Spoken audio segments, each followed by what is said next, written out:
Hey, this is your host, Jasmine Haley of the Beyond the Prophy podcast. And for this episode is someone very dear to my heart, Miss Natalie Fikes. She's a motivational speaker, best-selling author, and the world's greatest Emcee. She uses verbal and written communication to motivate people and influence change. She has been named one of the best speakers of today by North Star Meetings Group, ACHI Magazine's 2018 Orator of the Year, and one of John Maxwell's top 100 leaders. She's my friend. She is my mentor in so many ways. Thanks for coming on the show once again. Thanks for having me, man, to be welcomed back, I appreciate that.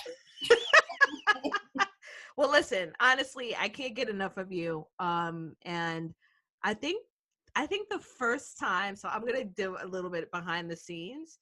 So we were in a group, a mastermind group together.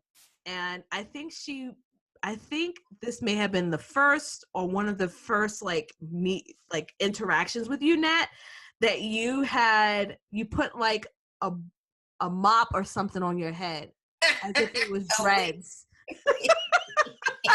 And you were describing something, and I said, who is this woman? Because you like foolishness. You got the big, pretty teeth that you want to laugh and show the world.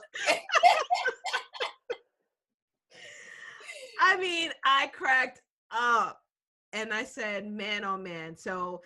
And what is even more of a blessing is that my BTP family not only get a chance to experience you on the podcast, your career advancement and faculty, and you'll be live in person, shutting it down October 11th through 12th, 2019 at, I think, Beyond the Prophy conference. So yes. I can't wait. I don't think dentistry's ready. No. They're not ready. They're not ready. At all. Not at all. I'm telling you, you better be there or hear about it. Right. Going down. It's going down. It's gonna be phenomenal. So for Beyond the Prophy Straight Talk this week, we actually talked about signs when you need to leave your job. Like, it's just clear. This is not the place for you. It's not serving you. It's not going to help you grow. But the reality is we still have responsibilities, right? We still got to pay bills. We got to take care of our families. We got to take care of ourselves. We got to take care of our dogs, cat, whatever you got, right? How do you stay in a job that you hate or it's not the fit for you as you're trying to elevate to that next level for the next opportunity?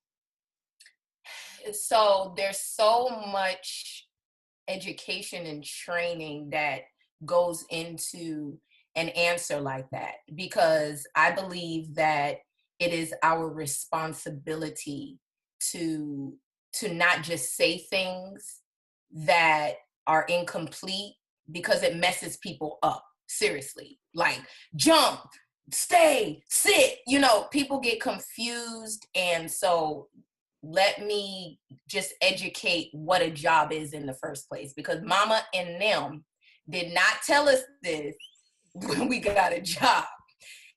So a job literally is you're being paid to learn skills. You're being paid to develop in areas that you are weak in, right? So when we look at a job in that respect, it immediately changes the experience. Versus, I gotta go in here and do this for these people. No, actually, you are the one that benefits from this in the end, okay? And so the number one reason why you don't feel any sense of fulfillment is, one, you haven't put the job in its proper perspective, in its proper place. And so remember, you choose the job. The job doesn't choose you, because you applied. You understand? You didn't have to apply. So there's a reason. I always believe that it's preordained, right? It's all preordained. The reason why you got to know from the job you thought you wanted was because that's not where you needed to get your training. Okay. And so this place that you're in is training. That's the other lesson, is that it's not for you to like it. Get over the notion that you're supposed to like your trainer. You ever had a personal fitness trainer before? The devil, Satan, Satan with your big pretty arms and legs and abs, die, right? It's a training facility, right? That you get paid, compensated for, right? So my number one point is your perception. You can be anywhere and it could suck and your perception be good and you have a better experience. Mm-hmm. Okay, so first thing is your perception. You're not here to like your job. You are here to master your craft so you can position yourself as a subject matter expert in that area. The more you fight it, the more you eat Twinkies and bonbons in between, is the longer you're going to have to repeat the course, right? So you are there and you can't leave like somebody's holding you there. Oh, well, I got bills to pay. Oh, well, you can do that anywhere. I'm not saying go out there and be a stripper, but what I'm saying is nothing is holding you there.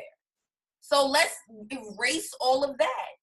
But what's happening is you're there at a place that you hate with a bad perception, bad attitude, perspective, and you're mismanaging your time. You're mismanaging your money.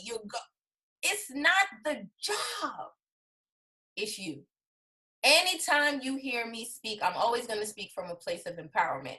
It's you is not it's you pointing down. It's you, baby. You got the slippers, Dorothy. It's been you the whole time. What do you want to do?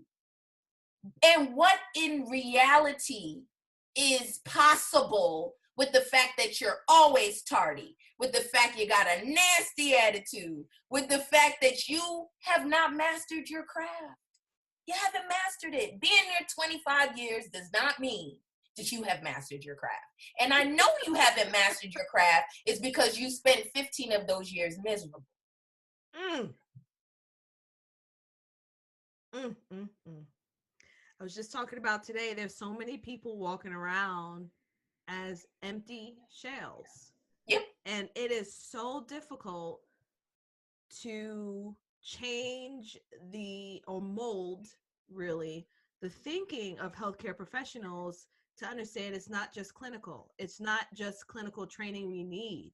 We have to focus on this personal development. Yep.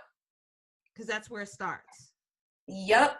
And your job isn't any different than any other relationship that you're in. You're not in a marriage that is just peaches and cream all day, sunshine and Skittles and just beautiful, right? It's a training facility that the longer you fight the training, the more you have to repeat the course. You're 20 years in and you still are doing things your way. The marriage came as sandpaper to rub some things out of you, immature things about yourself, selfish things that will allow you to actually go out into the world and be better. And then if you won't learn it at home, then for God so loved you that he gave you this job and it's teaching you the same stuff that you don't want to learn at home. That if you were to take it from home, the job would be easy. Like, come on, guys, we got to do better. There was a biblical service I was listening to, and he gave this analogy that was so powerful, it made me crack up. So his mama put lard in his hair. Like, this is like old school person, right? He put lard in his hair, right? And so when he went to school, everybody was like, well, what's that smell? What's that smell, right? So he was like, oh, it's Susie's, right? This little girl And she was like, no, it's not me. How dare you come? And he was like, no, I'm moving my chair. I'm not going to sit by you. You smelling up the place. So then he goes and he moves like in the middle of the classroom, right? And it's still functified. And everybody's like, oh, what's that smell? He's like, it's not me. It's not me. And he's blaming on somebody else. And then he moves again to the far end of the classroom. And guess what? It's still functified. And then he had to come to the conclusion that it was him stinking it up. Mm-hmm. And sometimes we bring our stink from point A to point B to point C. And so, like, I really wanted to really hone in on the fact that even if you don't, like, if you know that this is a job that you is not meant for you, you could just tell by, like, your gut. There's still, like you said, which was so profound, there's still some training that you may need to get you ready for your next level. I couldn't be doing what I'm doing right now 3 or 4 years ago. That's right. Had I not dealt with the mess that I dealt with. Absolutely. And I was actually married, right? And so most people don't survive one separation. We had 3. And so what happened was after the baby came, it was kind of like, oh, you still here? Oh, shoot. That right. We have to like work on this thing. Okay. Oh, snap. I have no idea what I'm doing. Right. And so one day he said something and I was like, I forgot I was like a human being. It was kind of like, yo, who you talking to, son? Who you know? And it was like, just listen. And all of my issues came up in that moment. And I was like, oh my God. And I ran.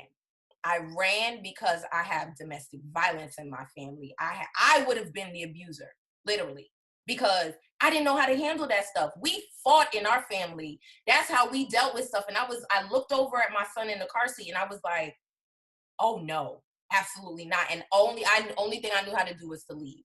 And in leaving, I was like crying out to God, like, and all of this stuff started coming out. And I was like, oh my God, it's me. It's me. And it took a year of just crying out and dealing with and learning and reading and all that other stuff. And then went back. And then another situation occurs. And I'm like, I thought I dealt with everything. What in the world? And left again, shorter period of time. Came back. And what I realized is that at that point, not that there wasn't more room for me to grow, but I was starting to repeat the same lessons and mastering them. At this point, it wasn't me, it was him. Because while I was going and dealing with my stuff, he wasn't dealing with his. He was dealing with the rejection of me leaving and not dealing with his own stuff that was that was the whole purpose for the exercise. And so what happens is we are in jobs, right? And it could very well mean that, one, you're the Lord, which I was in the beginning. But then there comes a time when it's not you anymore. It's the job.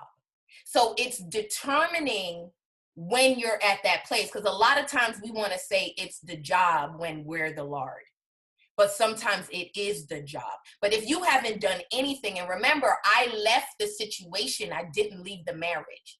I wasn't thinking about divorcing. It wasn't even a thought. I just knew I needed to remove myself from that department at the time. And so never once did I think about divorcing. And so that's the first thing we want to do is I got to divorce. I got to leave. No. I got to quit. And it's like, no, you have got to make sure for certain that it's not a fit. And that actually comes with you doing everything you need to do, not the job. So what would you say is the first step of really getting to that place of understanding who you are? Because people think that it's an overnight thing and it's a journey. It really is a journey. And there's layers to it. Stop running from the sandpaper. We all want to think that we're all that. I told somebody the other day, I said, we're just little girls playing grown up until we actually learn how to be grown-ups. We have no idea how to be parents. Oh, why? Because you've been a parent before? Oh, no, but I had parents. No, it's not the same thing.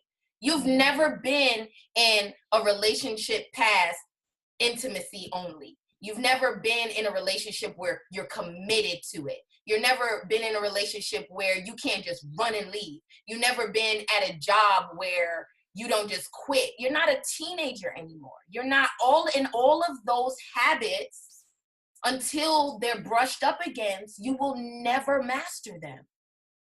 You will never master them. So allow yourself to be scrubbed. Allow yourself to be wrong. Allow yourself to be right and stay anyway, even when the injustice comes. That's how you build your muscles. Allow yourself to be programmed, right? Where it shuts your whole phone down. It erases the memory and it reboots you with the new updated version of yourself. Allow the process. And boy, oh boy, being uncomfortable is not an easy thing, but it has to happen. It has to happen. And I can feel myself resisting it too. I know that I can feel myself resisting that discomfort. You know? So the book, the War of Art. Mm-hmm. I've heard of it. I've never read it. It's about resistance. I think every person should listen to it. Audible. I think you should listen to it. And I mean, on a weekly basis, listen to it, because resistance is the gap between the lived life and the unlived life within inside of you, which is inside of you. And that's your greatest self, right? And so if I'm laying in the bed chilling, want to watch a marathon, then I don't feel any resistance. But let me say, let me get up and do something with my life. You're going to feel resistance immediately, period. And so that's what we're fighting, is the old way of doing things and pushing past the resistance to a better way of doing things. And it is a fight. It's habits. It's I've been doing this for 39 years. You kidding me? Are you kidding me? And it's kicking up until I'm going to the gym. I'm going to the gym. I'm going to the gym. I'm going to the gym until the voice is, you could flick it at that point. But it was so big and bad at first until you realize that the Wizard of Oz was just a midget with a megaphone, barely making his rent anyway, trying to tell you, don't disturb my slumber. It's like we're all trying to figure it out. Like, you are just a barking chihuahua. And until I build my muscles and fight through it, and I'm going to be stuck. And that's that feeling. But I'm saying you're not stuck because you can't move. It's because you won't move. Yeah, I love it. All right. So let me ask you this last question. What would you say, because I've asked you this before, so what would you say is the mantra or the thought or affirmation that you're focusing on this week? Because I asked you last time, what was the best advice you've received? So what's Natalie Fikes focusing on this week? I am at an amazing place where I am addicted to the silence. Like I told you before we started, I'm addicted to this new peace that I have. I've come out of the season of everything for everyone else, and it was really more ministry than anything. But 8 years of just serving people to the max. And now, instead of just jumping from one relationship to another, which is how I am, it used to be promiscuity, and it was like spiritual promiscuity. You know, there's no permission to pause, no commercial break, just always having to pick something else up. And my mantra is no. My mantra is don't let the silence scare you. Don't try to fill it with noise. Don't try to be and do. Just be. Just be. Explore who you are today and what may matter to you today. And it's not pre-planned. Let it happen. And so yesterday, I went out and cut the lawn I manicured that sucker. And I was doing all types of stuff. And I was like, oh my God, I'm that lady. I'm the lady that would like to go outside and garden and it was amazing. I put on my reggae and I was just lost in it, right? And just that was like a 4-hour period of time. I didn't think about what my kids were doing. I didn't think about what my phone was doing, anything was doing. I was lost in the silence, and it is becoming addictive to me. And then when I come out of the silence, I'm more productive. I got things done like quickly. And oh my God. So no, and just enjoy the silence, the nothingness, intentional nothingness. That sounds so good right now. I tell you, it is beautiful. Oh, I love it. I love being by myself. I absolutely love it. And the older I get, the more I yearn for it. Just complete silence. I can be in this house and be totally okay. I can journal in silence. Just, sounds amazing. All right. Can you tell the listeners, I'm going on a tangent here. Can you tell the listeners how to reach you, how to contact you? You can contact me on social media. You can visit my website, nataliefikes.com. I'm Natalie Fikes everywhere. That's F like fabulous, I like intentional, K like kind, E like extraordinary, and S like sweet. And you can find me anywhere. I am the bald-headed one with a smile that'll pierce your soul and make you want to get right. Yes, sirree. All right. Well, thanks again for being on the show, Nat. Thanks for having me. I appreciate you.